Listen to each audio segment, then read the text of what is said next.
Bonjour et bienvenue à ma chaîne. Dans ce tuto, nous allons entamer le logiciel le plus connu et utilisé dans le monde. C'est bien Word. D'une manière méthodique, nous allons découvrir l'interface de Word 2016 qui nous est très utile à venir. Lors de l'ouverture de Word 2016, on aperçoit la fenêtre suivante.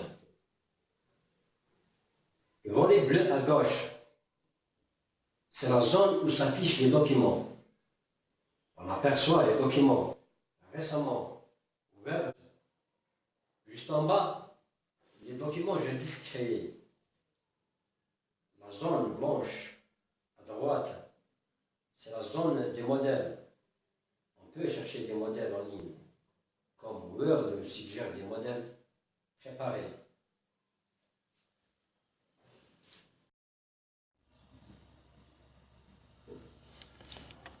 En défilant la barre, on remarque l'ensemble des modèles suggérés. Ils sont organisés sous plusieurs onglets.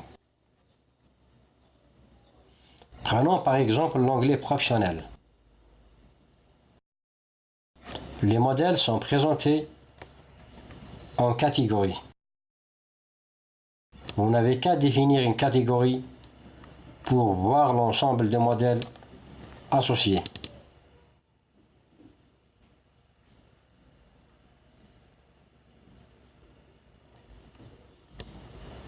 Et choisir le modèle ADK.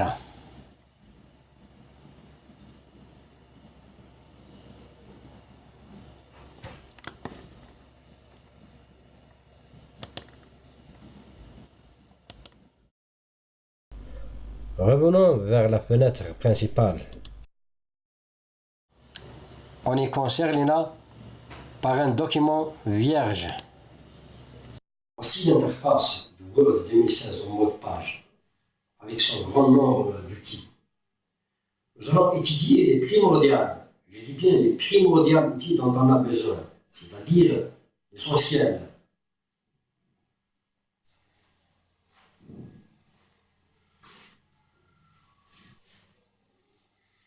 Si vous n'êtes pas familiarisé à un tel ou tel logiciel, vous n'avez qu'à ouvrir la fenêtre, l'une sur le tuto et l'autre sur le logiciel, et de pratiquer pas à pas. C'est à vous. Merci. Faisons une petite description de l'interface. Là-bas, c'est la barre de titre. Juste à côté, c'est la barre d'outils accès rapide. Le ruban. Les onglets.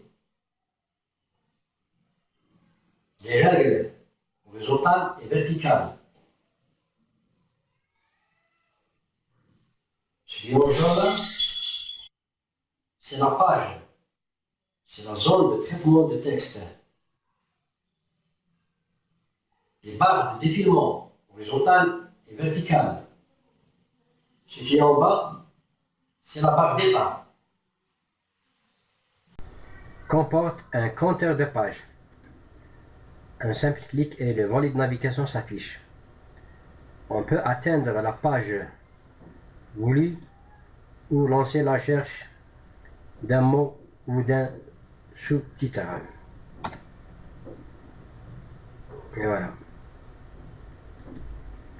Un compteur de mots.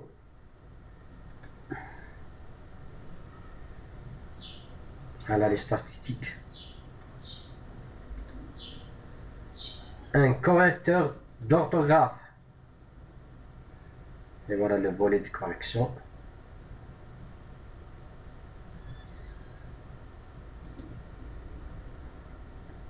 Un sélecteur de langue. On peut définir et modifier la langue de saisie. Un éditeur de macro, qu'on verra plus tard.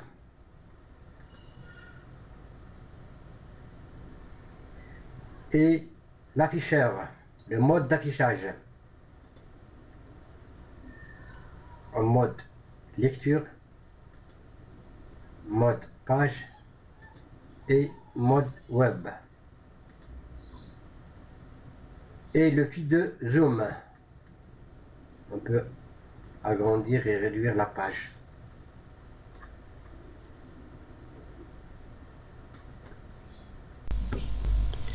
La barre de titre. C'est la nomenclature des documents. Il faut toujours donner un titre qui correspond au contenu du document. Pour mieux organiser nos documents, ne pas les confondre et faciliter la tâche des recherches. La barre outils accès rapide, c'est la barre qui contient les outils les plus fréquentés.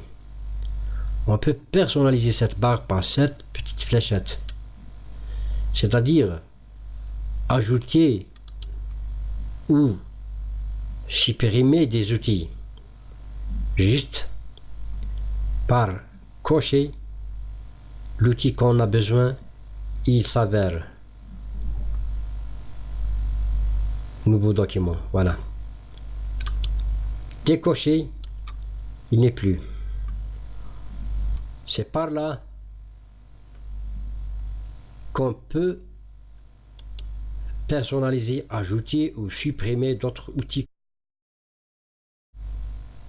Vous voyez là les commandes courantes. On peut afficher toutes les commandes. Et voilà. Il suffit de choisir l'outil dont on a besoin, le sélectionner et puis appuyer sur cette touche ajoutez-le pour le supprimer, ajouter, ok, et voici l'outil sur la barre d'accès à outils rapide. Les Anglais avec O, c'est pas les Britanniques quand même. Il y a une relation entre les Anglais et le ruban. Je vais encadrer les Anglais en rouge et le ruban en vert. À chaque fois qu'on clique sur un tel ou tel onglet, les outils correspondant à cet onglet s'affichent sur le ruban. C'est-à-dire, si je clique sur création,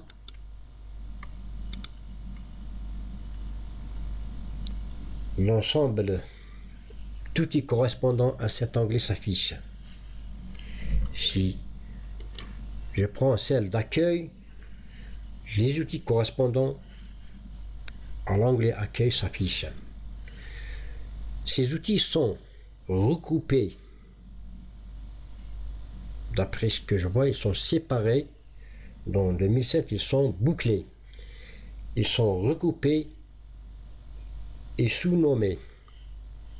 Comme vous voyez, presse-papier, police, paragraphe, style. Ce que je veux dire, si on prend par exemple un caractère et on le met en gras, c'est-à-dire l'ensemble des outils relatifs au caractère se trouve dans le groupe police. C'est pas la peine d'aller chercher ailleurs pour annuler l'effet qu'on a fait à ce caractère ou modifier la police. Ils sont regroupés relativement. Et voilà. Les Anglais. Restons toujours avec l'interface. Les Anglais et le ruban. Les petites fléchettes. Là, ce qui sont les fléchettes de choix. On peut choisir par cette fléchette. Voilà. Fléchette de lien. Ici aussi. Voilà. Comme il y a ces relanceurs de boîte de dialogue, il faut appuyer, on a une boîte de dialogue qui s'affiche pour faire un tel ou tel choix. Comme vous voyez, laissons ça par défaut, toujours laisser par défaut, il ne faut pas changer quoi que ce soit sans avoir besoin. Comme vous voyez, le ruban occupe une énorme place dans notre écran. On peut le faire réduire, disparaître et apparaître quand on a besoin, par cette fléchette. Voilà, le ruban n'est plus. On peut le faire apparaître en cliquant sur n'importe quel onglet. Comme on peut le faire apparaître et disparaître par un tel ou tel choix. Masquer automatiquement le ruban. Afficher les onglets et les commandes.